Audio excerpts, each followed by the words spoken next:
જય શ્રી કૃષ્ણ, જય માતાજી, હર હર મહાદેવ।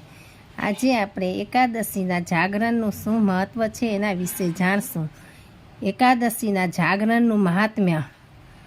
શૃણુ નારદ વક્ષ્યામિ મહાત્મ્યમ જાગ્ય સચ યત શ્રુત્વા મુક્તિમાં મુક્તો તિ મહાપાપી ન સંશય।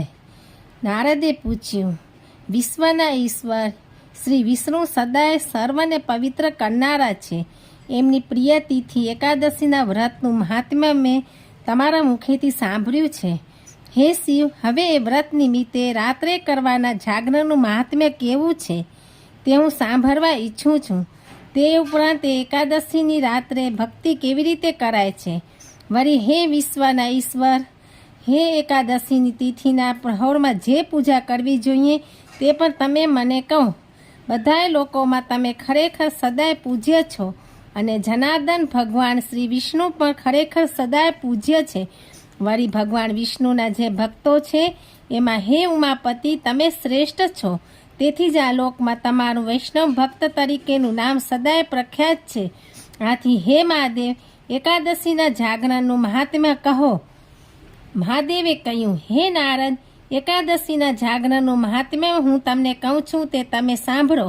આ મહાત્મ્યને સાંભળનાર હર કોઈ મહાપાપી મુક્તિને પામે છે, એમાં સંશય નથી। દરેક એકાદશીની તિથિએ વ્રત કરનારે રાત્રિના સમયે ભગવાન શ્રી વિષ્ણુનું ભક્તિભાવપૂર્વક પૂજન કરવું અને પછી ભગવાન વિષ્ણુની સમક્ષ બીજા વૈષ્ણવો અને બીજા ભક્તોની સાથે રહી અવશ્ય જાગરણ કરવું જોઈએ। એ જાગરણમાં પુરાણનો પાઠ કરવો તેમજ ધાર્મિક કથા વાર્તા સાંભળવી। તે ઉપરાંત ધૂન, ભજન, કીર્તનનું પણ વાંજિત્રો સહિત આયોજન કરવું। ધૂપ, દીપ, નૈવેદ્ય, પુષ્પ, ચંદન યુક્ત વિલેપન, ફળ વગેરે અર્પણ કરીને શ્રદ્ધાપૂર્વક દાન કરવું। આ બધી વિધિઓ ઇન્દ્રિયોને સંયમમાં રાખીને મન, વચન અને કર્મથી કરવી જોઈએ। જે મનુષ્ય પ્રસન્ન ચિત્તે એકાદશી વ્રત કરીને ઉપવાસ કરે છે અને જાગરણ કરે છે તે સર્વ પાપોમાંથી છૂટી જઈને શ્રી વિષ્ણુને પ્રિય થાય છે। જે ભક્તો એકાદશી વ્રત કરીને ઉપવાસ કરીને રાત્રે જાગરણ કરવાને બદલે ઊંઘે છે તેઓને તે એકાદશી વ્રત નિષ્ફળ થયેલું ગણાય છે। માટે કરેલા વ્રતને સફળ બનાવવા માટે જાગરણ ઘણું જ મહત્વ છે। હે નારદ, તમે તો જાણતા જ હશો કે કુમારિકોના વ્રતમાં અને સૌભાગ્યવતી સ્ત્રીઓના વ્રતમાં પણ જાગરણને જ અતિ મહત્વનું સ્થાન આપવામાં આવ્યું છે। જે ભક્તો એકાદશી વ્રત કરીને રાત્રે જાગરણ કરે છે અને મનમાં ભગવાન શ્રી વિષ્ણુના નામનું સતત રટણ કરે છે તેઓને ક્ષણે ક્ષણે ગાયનું દાન કર્યાનું ફળ મળે છે અને તેમને ઘડીએ ઘડીએ તે ગૌદાનના પુણ્યથી 4 ગણું પુણ્ય મળે છે અને તેઓને પ્રહરે પ્રહરે તે ગૌદાનના પુણ્યથી કરોડ ગણું પુણ્ય પ્રાપ્ત થાય છે અને 4 પ્રહરનું ભેગું તો અસંખ્ય ગણી ન શકાય તેટલું પુણ્ય તેઓને પ્રાપ્ત થાય છે, એમાં શંકાને સ્થાન નથી। વળી મનુષ્ય એકાદશી વ્રત કરીને ઉપવાસી રહીને રાત્રિના સમયે ભગવાન શ્રી વિષ્ણુ સમક્ષ આંખના પલકારા જેટલું પણ જો જાગરણ કરે છે એને કરોડ ગૌદાન જેટલું ફળ મળે છે।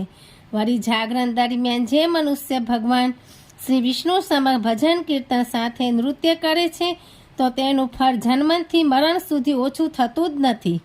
વળી દરેક પ્રહરની શરૂઆતમાં કુલ 4 પ્રહરમાં 4 વખત કંટારા વગર પ્રસન્ન ચિત્તે ભગવાન શ્રી વિષ્ણુની આરતી કરવી જોઈએ।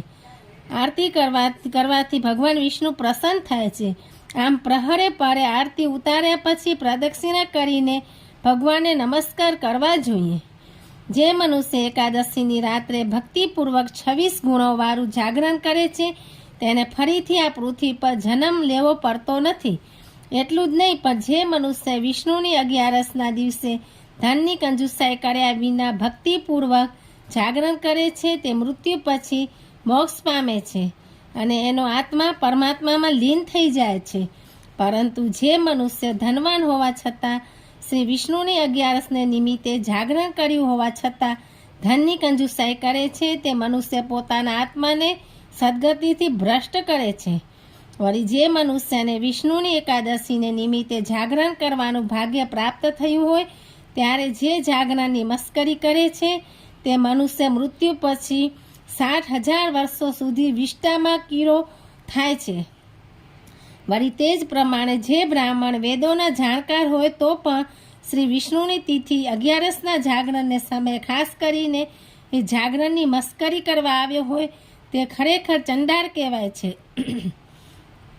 પરંતુ જે મનુષ્ય એકાદશી વ્રત કરીને ઉપવાસી રહીને રાત્રિને સમયે જો આખી રાતનું જાગરણ કરી શકવાની શક્તિ ન હોય તો ભગવાન શ્રી વિષ્ણુની સમક્ષ સાચા હૃદયથી ક્ષમા માંગીને 1 અથવા 2 પ્રહર જેટલું પણ જો ભક્તિભાવપૂર્વક જાગરણ કરે છે તે ધર્મ, અર્થ અને મોક્ષના અવિનાશી પદને પામે છે. જે મનુષ્ય વેદશાસ્ત્રના અધ્યયનમાં તત્પર રહેતો હોય અને યજમાનો પાસે યજ્ઞો કરાવતો હોય છતાં ભગવાન વિષ્ણુની તિથિ એકાદશીનું વ્રત કરીને રાત્રે જ્યારે જાગરણ કરવાનું હોય ત્યારે જો એ જાગરણની નિંદા કરે છે તે મૃત્યુ પછી નરકમાં જાય છે. હે નારદ, જે મનુષ્ય મારી એટલે શિવની ખૂબ પૂજા કરે છે અને બીજી બાજુ શ્રી વિષ્ણુની નિંદાઓ કરે છે તે મૃત્યુ પછી પોતાની પેઢીના પૂર્વજોની સાથે અવશ્ય નરકને પામે છે. કારણ કે વિષ્ણુ શિવ શિવો વિષ્ણુ રેક મૂર્તિ દ્વિધા સ્થિત તસ્માત સર્વ પ્રકારે નૈવ નિંદા પ્રકારહેત. વિષ્ણુ પોતે શિવ છે અને શિવ પોતે વિષ્ણુ છે. બેનું સ્વરૂપ એક જ છે, છતાં 2 પ્રકારે રહ્યા છે. એ કારણે કોઈ પણ પ્રકારે તેમાંની એકની પણ કદી નિંદા કરવી જ ન જોઈએ. જે લોકો કલિયુગ રૂપી સર્પ વડે કરડાયેલા હોય, એકાદશીની તિથિ વ્રત કર્યું હોય છતાં જો જાગરણ ન કર્યું હોય તો તે ખરેખર વિનાશને જ પામ્યા છે, એમાં સંદેહ નથી. જે મનુષ્ય પોતાના બંને નેત્રો કાઢીને ભગવાન શ્રી વિષ્ણુને અર્પણ કર્યા હોય અને એના ફળરૂપે તે વિષ્ણુપદને પામ્યા હોય છતાં એકાદશી કરીને એ વ્રત નિમિત્તે જો જાગરણ ન કર્યું હોય તો તે અવશ્ય પાપીઓ જ ગણાય છે. એકાદશીને દિવસે જો કોઈ પુરાણ કે ધાર્મિક કથા વાંચનાર ન મળે તો ભજન, કીર્તન, નૃત્ય વગેરેનું આયોજન કરવું જોઈએ. પરંતુ જો કથા કે પુરાણ વાંચનાર મળે તો પ્રથમ પુરાણનો પાઠ કરવો. એકાદશીની રાત્રે જાગરણ કરવાથી 1000 અશ્વમેઘ તથા 10,000 વાજપેયી યજ્ઞનું ફળ મળે છે. જે મનુષ્ય શ્રી હરિની એકાદશીના વ્રત નિમિત્તે જાગરણ કર્યું હોય તે પોતાના પિતાના પક્ષના, માતાના પક્ષના તથા પોતાની પત્નીના પક્ષના બધા કુળોનો ઉદ્ધાર કરે છે. પરંતુ જો એકાદશીની તિથિ દસમની તિથિ વડે વિંધાઈ હોય અને જો એવી દસમયુક્ત એકાદશી વ્રત કરીને ભગવાન વિષ્ણુનું પૂજન તથા જાગરણ કર્યું હોય, તેમાં દાન વગેરે પણ કર્યું હોય તો પણ એ બધું વ્યર્થ જાય છે. આવા અપરાધને ભગવાન વિષ્ણુ માફ નથી કરતા અને ત્યાંથી જતા રહે છે. પરંતુ જો એકાદશીની તિથિ દસમથી તિથિથી મિશ્ર ન હોય એવી એકાદશી વ્રત, ઉપવાસ અને જાગરણ કરવાથી ભગવાન વિષ્ણુ અતિ પ્રસન્ન થાય છે અને એ ઘરમાં કાયમી નિવાસ કરે છે. જે મનુષ્યો જેટલી એકાદશી વ્રત કરીને એ નિમિત્તે ઉપવાસ અને જાગરણ કરે છે તેટલા યુગો સુધી તે મનુષ્ય મૃત્યુ પછી વિષ્ણુ લોકમાં પૂજાય છે. પરંતુ જે મનુષ્ય જેટલી એકાદશીઓનું વ્રત કરીને એ નિમિત્તે ઉપવાસ કરે છે પરંતુ જાગરણ કર્યા વિના જે રાત્રે સૂઈ જાય છે તે મનુષ્ય મૃત્યુ પછી રૌરવ નરકમાં જ જાય છે અને એટલા હજારો વર્ષો સુધી એ રૌરવ નામના નરકમાં નિવાસ કરે છે. જે મનુષ્ય ભગવાન વિષ્ણુની એકાદશીનું વ્રત કરીને રાત્રે જાગરણ કર્યા વિના સૂઈ જાય છે તેમજ પુરાણનો પાઠ કરતો નથી અને ભજન કીર્તન કર્યા વિના જ મૂંઘાની પેઠે રહે છે તેને 7 જન્મોમાં મૂંઘાપણું પ્રાપ્ત થાય છે. વળી જે મનુષ્ય એકાદશી વ્રત કરીને રાત્રે જાગરણ દરમિયાન ભગવાન વિષ્ણુ સમક્ષ નૃત્ય કરતો નથી અને મૂઢની જેમ બેસી રહે છે તેને 7 જન્મોમાં પાંગણાપણું પ્રાપ્ત થાય છે. પરંતુ જે મનુષ્ય ભગવાન વિષ્ણુ સમક્ષ જાગરણ દરમિયાન ભજન કે નૃત્ય કરે છે તેને મૃત્યુ પછી બ્રહ્માનું પદ પ્રાપ્ત થાય છે. જે મનુષ્ય ભગવાન વિષ્ણુના એકાદશીના વ્રત નિમિત્તે જાગરણમાં તત્પર થઈ બીજા લોકોને પણ જાગરણ કરાવે છે તે ખરો વૈષ્ણવ હોય મૃત્યુ પછી પોતાના પિતૃઓની સાથે લાંબા કાળ સુધી વિષ્ણુધામમાં વસે છે. તે જ પ્રમાણે જે મનુષ્ય ભગવાન વિષ્ણુના એકાદશીના વ્રત નિમિત્તે જાગરણ કરવાની લોકોને બુદ્ધિ સુઝાડે છે તે મનુષ્ય મૃત્યુ પછી 60,000 વર્ષો સુધી શ્વેતદ્વીપમાં વસે છે. હે બ્રાહ્મણ નારદ, જે લોકો કરોડો જન્મોમાં જે કંઈ પાપ કરે છે તે બધાય પાપ ભગવાન શ્રી વિષ્ણુની એકાદશીના વ્રત નિમિત્તે જો જાગરણ કર્યું હોય તો તે નાશ પામે છે. તે જ પ્રમાણે જે મનુષ્ય એકાદશી વ્રત કરી શાલિગ્રામની શિલા સમક્ષ તે વ્રત નિમિત્તે જાગરણ કરે છે તેને એક એક પ્રહરે કરોડો યજ્ઞનું ફળ મળે છે.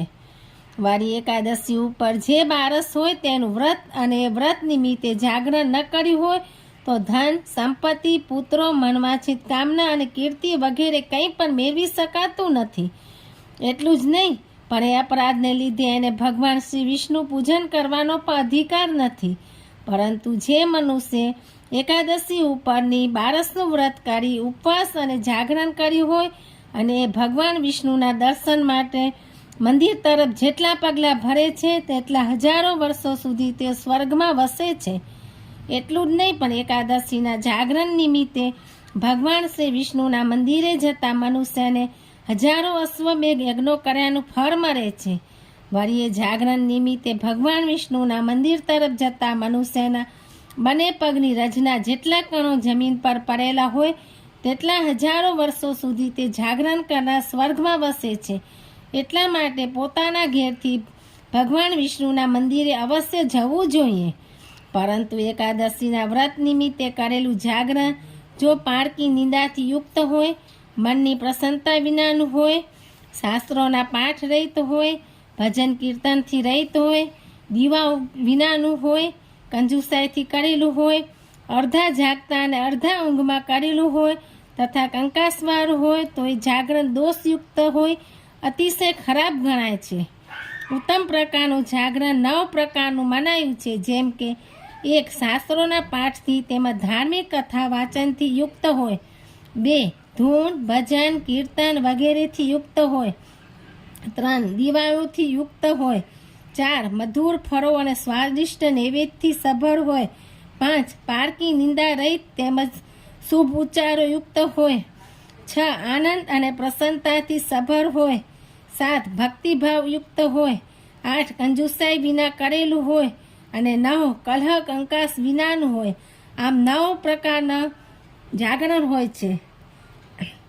તે જાગરણ ભગવાન વિષ્ણુને અતિ પ્રિય છે. આવું ઉત્તમ પ્રકારનું જાગરણ મહિનાના સુદ અને વદ 2 પખવાડિયાની એકાદશીનું કાળજી રાખીને અવશ્ય કરવું જોઈએ. બાકી એવા ઉત્તમ પ્રકારના જાગરણ વિના ઘણા વ્રતો ક્યાં હોય છે. અનેક તીર્થોમાં વાસ કર્યો હોય તો પણ એ કંઈ જ ફળ આપતું નથી. એટલે દરેક વ્રતમાં જાગરણ તો અવશ્ય કરવું જ જોઈએ. એકંદરે 11 યુક્ત 12નો દિવસ જ્યારે પ્રાપ્ત થયો હોય ત્યારે તે નિમિત્તે વ્રત કરીને જો જાગરણ ન કરે તો તેને વ્રતનું ફળ મળતું નથી. પરંતુ જો 11 યુક્ત 12નું વ્રત કરીને જાગરણ કરે તો તે મને વધુ પ્રિય થાય છે. પરંતુ જે પાપથી મોહિત થઈને એકાદશીનું જાગરણ કરે છે તે મારો ભક્ત નથી. એણે કરેલું મારું પૂજન પણ વ્યર્થ જાય છે. જો જાગરણ કર્યું હોય પરંતુ મારું પૂજન ન કર્યું હોય તો તે સાચો શિવ ભક્ત નથી, સાચો સૂર્ય ભક્ત પણ નથી, સાચો શક્તિનો ઉપાસક પણ નથી, તેમજ એ ગણપતિનો સાચો સેવક પણ નથી. જે મનુષ્ય એકાદશીની તિથિએ ભોજન કરે છે તે પશુથી પણ અધિક પાપી છે. એટલે જ કહ્યું છે કે જેણે ભગવાન વિષ્ણુને અપ્રિય કર્યું છે એમ જાણવું.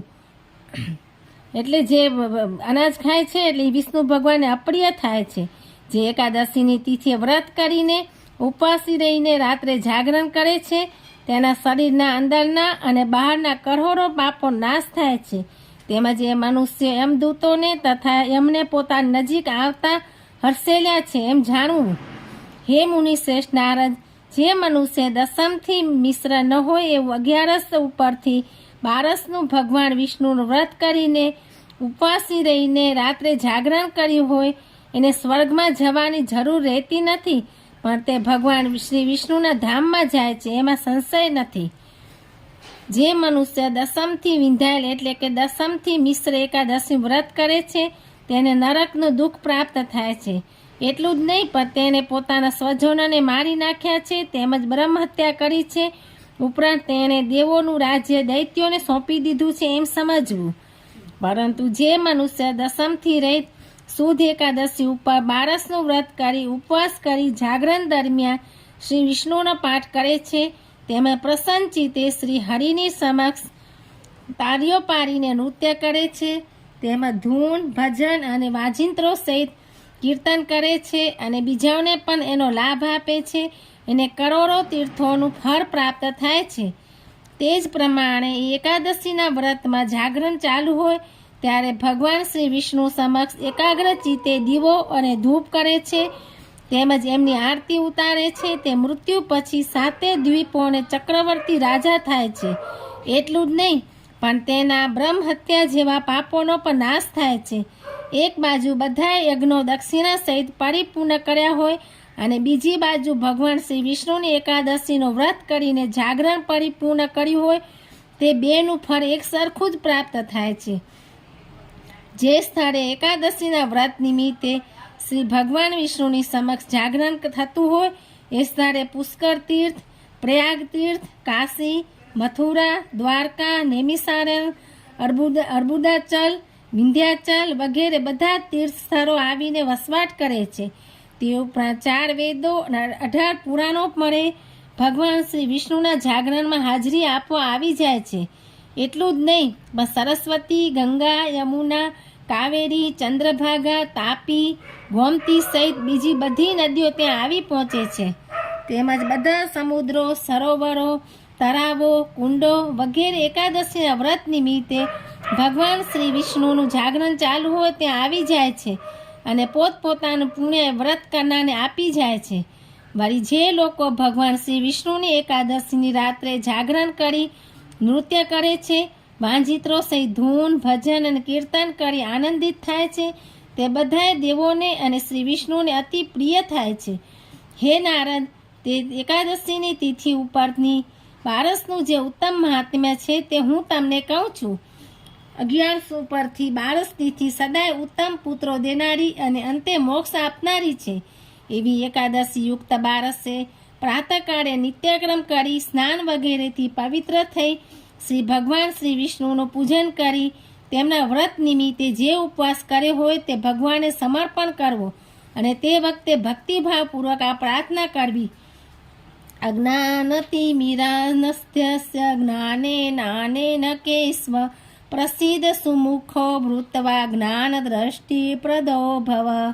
હે કેશવ, અજ્ઞાનરૂપી અંધકારથી હું આંધળો બન્યો છું, તો તમે મેં કરેલા વ્રત વડે પ્રસન્ન થાવ અને મારી તરફ સુંદર મુખવાળા થઈ તમે મને જ્ઞાન દ્રષ્ટિ આપનાર થાવ. એવી પ્રાર્થના પૂર્વક પોતે કરેલું એ 12ના વ્રતનું સમર્પણ કરી શક્તિ પ્રમાણે ભગવાન શ્રી વિષ્ણુની સમક્ષ એ વ્રતનું પાળનું કરવું અને ત્યાર પછી જે કંઈ દાન પુણ્ય કરવાનું હોય તે વિધિપૂર્વક કરવું. પરંતુ હે નારદ, જે સમયે પાળનું કરવાનું હોય તે સમય જો 12 ઘણી ઓછી હોય કે ન પણ હોય તો સંસારથી મુક્તિ ઈચ્છનારે રાત્રે પણ પાળનું કરવું અને એમ કરવાથી તે સમય રાત્રિને લગતા દોષો પણ લાગતા નથી. કારણ કે સંબંધે કહ્યું છે કે નિશિન સ્નાનાન માં નિશિન ભોજયતે. રાત્રે સ્નાન કરવું નહીં અને મોડી રાત્રે જમવું કે જમાડવું નહીં, છતાં તત્પૂર્વ પરમાભ્યાદિનવર્ત કર્મ કારયેત યદા ભવતી સ્વલ્યા તુ દ્વાદશી પાણને દિને ઉષકાલે દુય કુર્યાત પ્રાત્માધ્યાત્મિક તથા દ્વાદશી સાધિતાયન નરેન ભ્રુવિ સર્વદા તસ્ય પુણ્યમહં વક્તું ન સમર્થો વિશેષત સાધ્યત્વા ખિલાન કામાન પ્રાપ્નુષ્ય મહાજના. હર કોઈ રાત્રિના છેલ્લા 2 પ્રહરો થાય ત્યારે દરેક મનુષ્ય દિવસની જેમ કાર્ય કરવું અને કરાવવું. એટલે કે 11ની રાત્રિના છેલ્લા 2 પ્રહરો પણ 12થી મળી જાય તો જે કાર 12 ઘણી થોડી જ મળતી હોય ત્યારે કે પરોઢીએ પણ જાગરણ તથા પાળનું એ 2 કર્મો અવશ્ય કરી લેવા. પ્રાતઃકાળે પણ 12 હોય તો મધ્યાહનનું પાળનું કરી 12 નિમિત્તે કરી શકાય છે. એ પ્રકારે જે મનુષ્ય 12 નિમિત્તે તિથિને એકાદશીના વ્રતમાં તેમજ પારનામાં સિદ્ધ કરી હોય તેના પુણ્યને આ પૃથ્વી પર વણવા હું પોતે પણ સમર્થ નથી.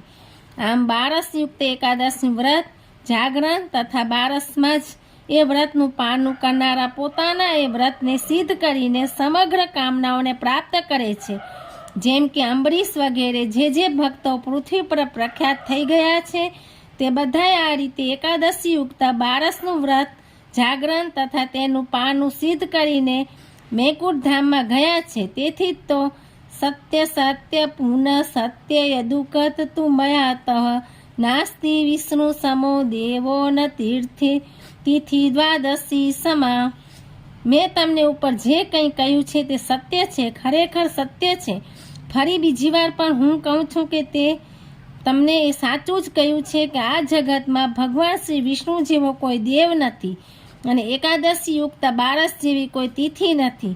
અને એ જ કારણને લીધે અત્ર દત્તમ ચ ભુક્તમ ચ તથા પૂજાદિક ચ યત્ય તત સર્વ પૂર્ણતયાતિ પૂજિતે માધવે સતી. એકાદશી યુક્ત બારસે ભગવાન શ્રી માધવનું પૂજન કરી જે કંઈ કરેલું દાન, જે કંઈ ભોજન કરાવ્યું હોય તેમજ જે કંઈ પૂજા વગેરે કર્મ કર્યું હોય તે બધું પૂર્ણતાને પામે છે. એટલે હવે કિમ પુનઃ બહુનો કતેન ભક્તાના વલભ્યો હરિ પ્રદાત્યખિલાન કામાન આવાદા ભૂત સંપલવમ. આ સંબંધે વધારે કહેવાથી શું?